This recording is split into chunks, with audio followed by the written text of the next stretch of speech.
OK, let's talk to Exavier Pope. He's an award-winning attorney at the Pope law firm and joins us live from Chicago. Exavier, if this ruling stands, it doesn't bar the team from using the name, but it does strip the Redskins of any trademark protection. So just briefly explain this to us.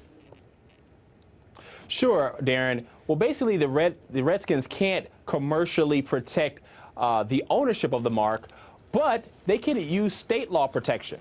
They can also use some federal statute protection, and they can also use common law protection via case law. So someone can't go out and start selling jerseys, hats, and mugs without any reprisal from the Washington Redskins franchise. And let's just remind ourselves, this isn't the first time the Redskins has had its trademark cancelled, but each time it's won on appeal. Do you think they'll win the appeal this time around?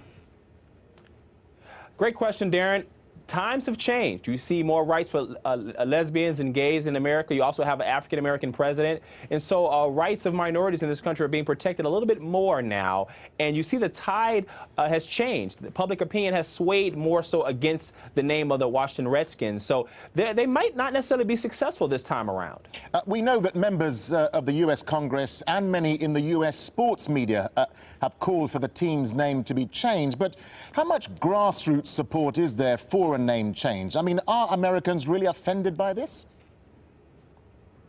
Well, there's not a ton of groundswell. It's mostly legislative, but you are seeing more groups pop up and coming against the name. And so we'll see what happens. Right now, the Redskins they have some years to kind of get their business straight. The mark is worth over $150 million American dollars. So this is pretty valuable to the Redskins, and they will definitely be fighting to keep it. Yeah, I was going to ask you, what's at stake financially for them? I mean, the Redskins is valued, I believe, or the team at something a whopping $2 billion.